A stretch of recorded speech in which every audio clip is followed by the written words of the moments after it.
Парите, акциите и недвижниот имот на поранешниот шеф на тајната полиција Сашо Мјалков, конфискувани во предметот Империја, веќе се префрлени на име на Република Северна Македонија и на Агенцијата за управување со одземен имот. Чекорот следува откако во јули обвинителството за гонење на организиран криминал и корупција објави дека постигнало спогодба со Мјалков.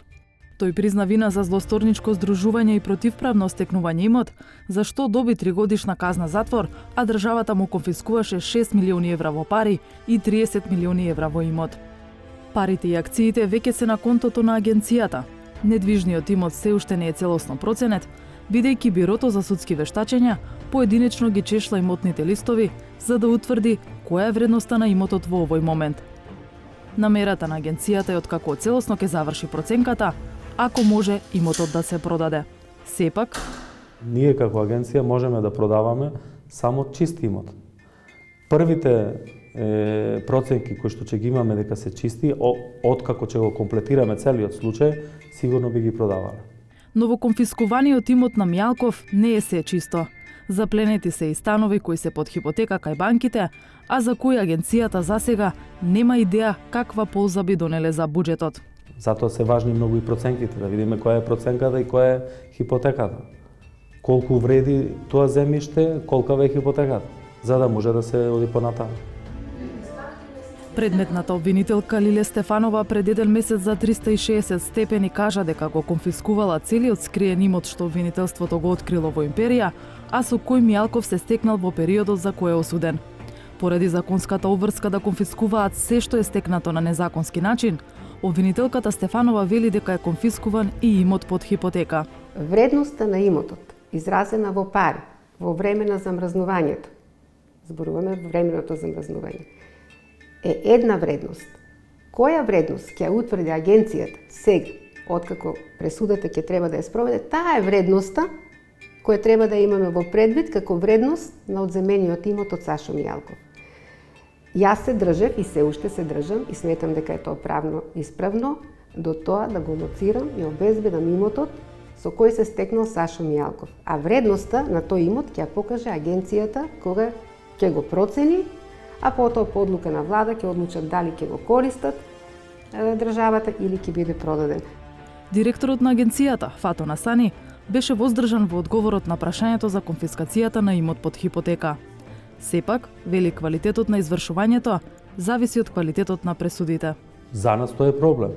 Меѓутоа не е наша работа што тие треба да конфискуваат или не треба да конфискуваат. Сепак ние не сме обвинителство. Друг куриозитет е што во запленетиот имот на Мјалков има и недограден хотел, заеднички имот во зграда или земјиште со намена која не е од непосредна полза на државата. Например, во Гевгелија запленета е парцела близу границата, чија намена е изградба на казино. Видете, ние нит сме истражна агенција, ние само спроведуваме тоа што е спроведливо. Меѓутоа, не сме биле ние во самиот процес вклучени додека се конфискувало или не е ни наша работа. Тоа не е секако дека тоа треба да си обратат посебно внимание судските власти. Исто така конфискуван е имот во градба на Скопскиот плоштад, а нема изгледи дека зградата за брзо ќе биде готова. Што ќе прави државата со тој имот? Видете, таму затоа реков дека ќе ги чекаме проценките. Едно и друго, кој имот колку е чист. Значи не може да се, пак сега би правам споредба, би направил споредба со случајот Сејат Кочан. Агенцијата не може ништо да продава доколку истиот движен или недвижен имот не е чист.